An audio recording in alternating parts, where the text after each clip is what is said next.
রাজনীতিবিদরা মঞ্চে উঠে শ্রমিকদের নামে বুলি দেন, কিন্তু বাজেটে তাদের জন্য বরাদ্দ থাকে না। শ্রমিক হত্যা মামলার বিচার হয় না। এ কেমন স্বাধীনতা? কাদের জন্য এই রাষ্ট্র? যে মানুষটি সকাল থেকে রাত অবধি ইট বয়ে, মেশিন চালিয়ে, পাট বুনে, রাস্তা বানিয়ে দেশের চাকা ঘুরিয়ে রাখে, তারাই পেট ভরে খেতে পায় না। সেই মানুষগুলোই নিরাপদ কর্ম পরিবেশ পায় না, ন্যায্য মজুরি পায় না, শ্রমিক ইউনিয়ন করতে বাধা।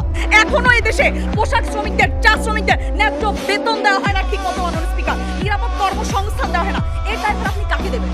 শ্রমিককে দেবেন? কেন সে তার হলো গিয়ে অধিকারগুলো নিশ্চিত করতে পারলো না? মুনাফা কখন কেন হলো কেন হলো গিয়ে এই মালিক পক্ষ নিয়ে যাচ্ছে? দায়িত্ব কখনো কম হয় না মাননীয় স্পিকার। স্পিকার, যে এতগুলো মুনাফা ঘরে তোলে, দায়িত্ব তাকেই নিতে হবে। প্রথম আলোর একটি প্রতিবেদনের মতে মাননীয় স্পিকার, রানা প্লাজা ধসের 1 যুগ পরও 1000-এরও বেশি শ্রমিক হত্যার আজ পর্যন্ত বিচার হয়নি। ঢাকা টাইমসের নিউজের মতে মালিক পক্ষের গাফিলতির কারণে হওয়া তাসরিন ফ্যাশনের অগ্নিকাণ্ডের 1 যুগ পরও শেষ হয়নি বিচার কাজ। মাননীয় স্পিকার, ধামাচাপা পড়ে যাচ্ছে মালিক পক্ষের গাফিলতি। অর্ধশিক্ষিত হতদরিদ্র শ্রমিকদেরকে মাননীয় স্পিকার এক্সপ্লয়েট করা হচ্ছে। শ্রমিক সংগঠনের গঠনের চেষ্টায় অনেক শ্রমিককে চাকরি হারানোর হুমকি, অপহরণ, এমনকি মাননীয় স্পিকার গুম, এমনকি মাননীয় স্পিকার চাকরি হারানোর শারীরিক নির্যাতনের মুখোমুখি পর্যন্ত হতে হচ্ছে। তাকে এই অনেক প্রতিষ্ঠান শ্রমিকদের সংগঠিত হতে দেয় না, গোপনে সংগঠন বিরোধী পরিবেশ তৈরি করে।